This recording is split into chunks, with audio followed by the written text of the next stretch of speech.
Good morning everyone. Today we are going to discuss the topic group 16 elements.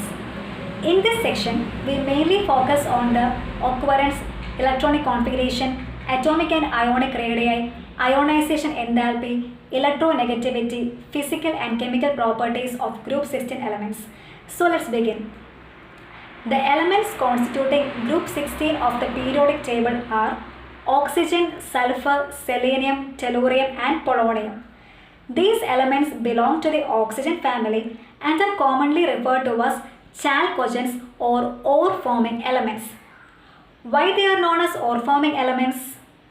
This is because an extensive number of metal ores are found in the earth crust as oxides or sulfides. Oxygen is the most abundant of all the elements on earth. It forms about 20.946% of air by volume and 46.6% of the world mass, generally as carbonates, oxides, sulfates or sulfides.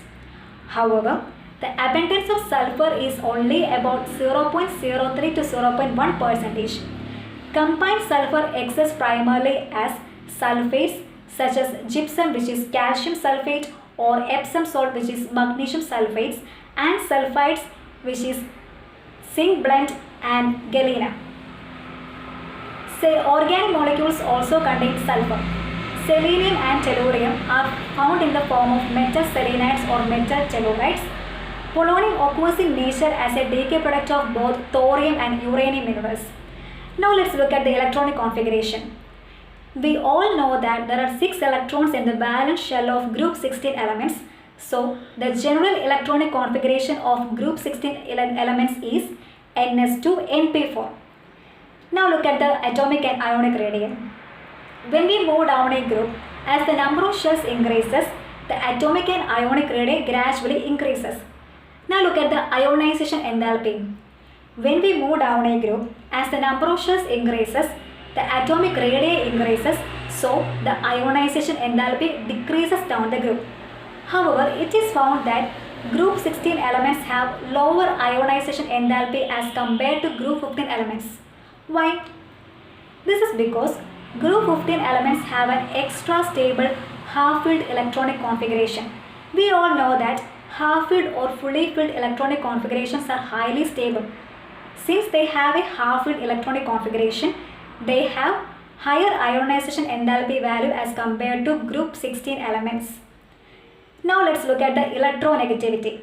We all know that fluorine is the more electronegative element and the second position goes to oxygen. So when we move down a group, electronegativity decreases. So we can conclude like this.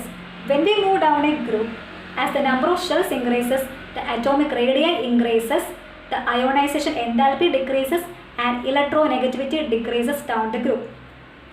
Now let's look at the physical properties. Among group 16 elements, oxygen and sulfur are non-metals, selenium and tellurium are metalloids, while polonium is a metal which is radioactive.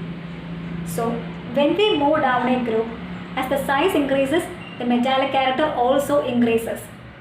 Now look at the melting and boiling points. As the size increases, the van der Waals force of attraction also increases. So the melting and boiling point also increases. Now let's look at the allotropy. All these elements exhibit different allotropic forms. Oxygen has 2 non-metallic allotropic forms, which is O2 and O3. Sulfur has many allotropic forms such as monoclinic, rhombic, milk sulfur, colloidal sulfur, etc. So that's all about the physical properties. Now let's look at the chemical properties, which mainly focuses on the oxidation state.